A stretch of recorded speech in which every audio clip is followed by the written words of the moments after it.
Hello, hi friends. मी आज बनवत आहे मटण थाली मालवणी स्टाईलमध्ये. तर आधी मी इथे वाटण करून घेते. खोबरं, कांदा आणि लसूण जाड तव्यावर इथे परतून घेते. आणि आता ह्याच्या पुढे मी हे आधी व्यवस्थित परतून त्याचं कलर पूर्ण ब्राऊन व्हायला पाहिजे. ब्राऊन झाल्यावर ते वाटप तयार आहे. आणि आता हे मी इथे मिक्सरच्या भांड्यामध्ये काढून गरम गरम असतानाही काढू शकता किंवा थंड झाल्यावरही काढू शकता. तर हे मिक्सरच्या भांड्यामध्ये काढून वाटून घेणार आहे मिक्सरमध्ये व्यवस्थित बारीक. तुम्ही कसं मालवणी स्टाईलमध्ये वाटण करता ते मला कमेंट करून सांगा. तर मी अशा पद्धतीने इथे वाटण करून घेते. आता थोडं थोडं पाणी घालून व्यवस्थित बारीक एकदम वाटण करून घ्यायचं आहे. तर 1 किलो मटणासाठी 1 नारळ मी फोडलेला होता. तर अर्ध्या वाटीचं वाटण केलं, अर्ध्या वाटीचं मी सोलकढी करणार आहे. तर ही अर्धी वाटीचं मी वाटण केलेलं आहे नारळाच्या. आणि 2 कांदे घेतले, 5-6 लसूण पाकळ्या. आता मी इथे वाटण काढून तुम्हाला दाखवते एका डब्यामध्ये. एकदम पातळ बारीक पाणी ओतून जसं तुम्ही एकदम पेस्ट कराल तेवढं एकदम चांगलं असतं. तर तुम्ही कसं करता तेही मला कमेंट करून नक्की सांगा. तर इथे आता मी एका डब्यामध्ये वाटण काढून घेते व्यवस्थित. एक्स्ट्राचं वाटण जे राहिलेलं आहे ते नंतर आपण यूज करू शकतो भाजीला, आमटी वगैरेला. तर हे बाकीचं मी फ्रीजरमध्ये ठेवून देते. थोडंसं मी वाटण मटणासाठी ठेवणार आहे. आता मी इथे कुकर ठेवलं आहे फोडणी द्यायला मटणाला. मी आधीच मॅरिनेट करून ठेवलेलं मटण. 1 किलो मटणाला हळद, मिरची, लिंबू आणि मीठ लावून ठेवलेलं. इथे आता मी तेल ओतलं आहे एका कुकरमध्ये छोट्या. आता इथे मी फोडणीला मिरची, कांदा व्यवस्थित भाजून घ्यायचा. आलं लसूण पेस्ट 1 चमचा टाकली आहे. व्यवस्थित मिक्स करून घ्यायचं आहे. कांदा व्यवस्थित प्रॉपर असं लालसर झाला पाहिजे. आणि नंतर इथे मी ऑलरेडी जे मटणाला टाकलेलं मॅरिनेट केलेलं मटण होतं ते याच्यामध्ये टाकणार आहे. आता लाल तिखट इथे मी कुकरमध्ये टाकलेलं आहे. आता हे मॅरिनेट केलेलं मटण जे अर्धा तास आधी मॅरिनेट करून ठेवलेलं ते मी कुकरमध्ये फोडणीला आणि थोडं शिजायला पाहिजे म्हणून 4-5 शिट्ट्या काढून घ्यायच्यात. तर अर्धा तास आधी ऑलरेडी मी मॅरिनेट केलेलं आलं लसूण पेस्ट, लाल मिरची, मालवणी मसाला, मीठ चवीनुसार आणि हळद.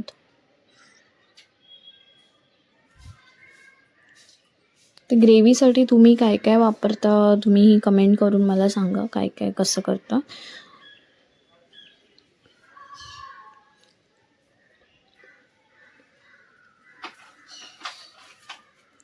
ते थोडंसं मी पाणी आता टाकते शिजण्यासाठी. 4 शिट्ट्या झाल्यानंतर हे आता मी कुकरला लावून घेते. 4 शिट्ट्या झाल्यावर व्यवस्थित चांगलं शिजून येतं मटण. चिकनला तेवढं शिट्ट्या लागत नाही कारण का चिकन ऑलरेडी नरमच असतं. मटण थोडं चिवट असतं त्यामुळे 4-5 शिट्ट्या तर नेसेसरीच आहेत. आणि इथे आता माझी शिटी 4थी झालेली आहे. थंड झाल्यावर कुकरचं झाकण उघडून मी एकदा चेक केलं आहे की मटण शिजलं आहे की नाही. तर हे व्यवस्थित एकदम छान असं शिजलेलं होतं. आता मी हे पातेल्यामध्ये फोडणी द्यायला रेडी करते आणि त्याच्यामध्ये वाटण घालून मग मटण रस्सा रेडी होणार. ते चाप आहेत.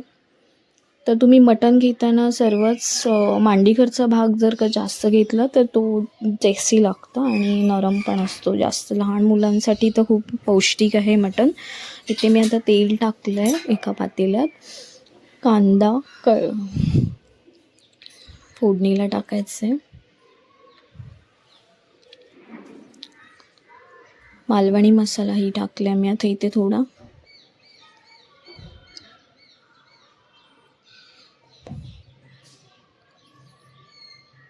व्यवस्थित परतून तुम्ही कांदा नरम होईपर्यंत परतायचा. आणि नंतर जे शिजलेलं मटण आहे ते याच्यामध्ये टाकून नंतर वाटण टाकून रेडी करून होईल. लहान मुलांना सर्वांनाच हे पौष्टिक आहे असं मटण. आणि उन्हाळ्याच्या दिवसात खूप थंड असतं, तर तुम्ही नक्की ट्राय करा घरी. चिकन खाण्यापेक्षा मटण खूप शरीराला उपयुक्त असतं आणि खूप प्रोटीन मिळतं. तर आता इथे मी मटणचे पीस पूर्ण टोपामध्ये टाकलेत आणि जे उरलेलं पाणी आहे ते पण मी ह्याच्यामध्ये ओतून देणार आहे, म्हणजे रस्सा होईल व्यवस्थित. आणि थोडे पीस मी ऑलरेडी ठेवून दिले आहेत त्याच्यामध्ये, कारण का मला सुकं करायचं आहे, तव्यावरचं सुकं मटण. तर ह्याच्यावरचं जे पाणी आहे एक्स्ट्राचं तेही ह्याच्यामध्ये ग्रेव्ही म्हणून मी टोपामध्ये टाकते.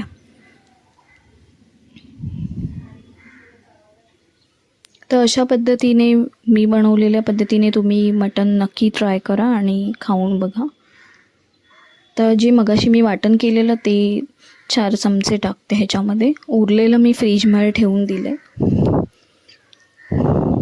तुम्हाला जेवढं जाड पाहिजे किंवा जेवढे लोक असतील तसं तुम्ही वाटण टाकून वाढवू शकता मटणाचा रस्सा. आता इथे मी मटण सुकं करायला घेते, तर हा जाड तवा इथे ठेवला आहे मी. आता ह्याला फोडणी देते कांदा टोमॅटोची. सुक्या मटणाला जास्त वाटण नाही टाकलं तरी चालतं. इथे मी तेजपत्ता, कांदा, बारीक चिरलेला कांदा आणि टोमॅटो टाकून सुकं जे उरलेलं मटण आहे ते इथे टाकणार आहे, परतणार आहे. आलं लसूण पेस्ट मस्ट आहे, त्याच्यामुळे खूप टेस्ट येते. तर ही आधीच तुम्ही घरच्या घरी बनवून ठेवा. बाहेरची विकतची आलं लसूण पेस्ट असते त्याच्यामध्ये विनेगर असतं, तर ते मोस्टली तुम्ही टाळाच, ते नाही खाल्लं तरच चांगलं. घरी तर झटपट होऊन जाते आलं लसूण पेस्ट. लाल तिखट आणि मालवणी मसाला आहे. तर हे परतून घेऊन कांदा टोमॅटोची थोडी प्युरी व्हायला पाहिजे. इथे कोळसा ठेवला आहे स्मोक द्यायला, स्मोकी फ्लेवर येतं त्यामुळे, आणि खूप टेस्टी लागतं स्मोकी फ्लेवरसारखंच एकदम. तर ह्याच्यामध्ये उरलेलं सुकं मटणाचे पीस होते ते मी इथे टाकते आणि परतून घेऊन नंतर त्याच्यामध्ये स्मोक देण्यासाठी कोळसा टाकणार जो मी बाजूला ठेवलेला आहे, आणि त्यावर तूप टाकेन. तर हे सुका पीस जे आहेत ते परतून घ्यायचे तव्यावर. असे छानपैकी एकदम छान शिजलेले आहेत ऑलरेडी 4 शिट्टीमध्ये. जेवढं कोवळं मटण असेल तेवढं व्यवस्थित शिजणार. जर का जुनं असेल तर त्याला जास्त शिट्या लागणार. हे आता कोवळं मटण होतं. तर इथे वाटी ठेवली आहे मी, याच्यामध्ये कोळसा ठेवणार जो मगाशी आगीवर ठेवलेला, आणि त्याच्यावर गोवर्धन घीचं चमचा सोडणार. त्यामुळे खूप सुंदर असा स्मोकी फ्लेवर येतो. तुम्ही नक्की ट्राय करा. खूप टेस्टी लागतं हे असं मटण स्मोकी.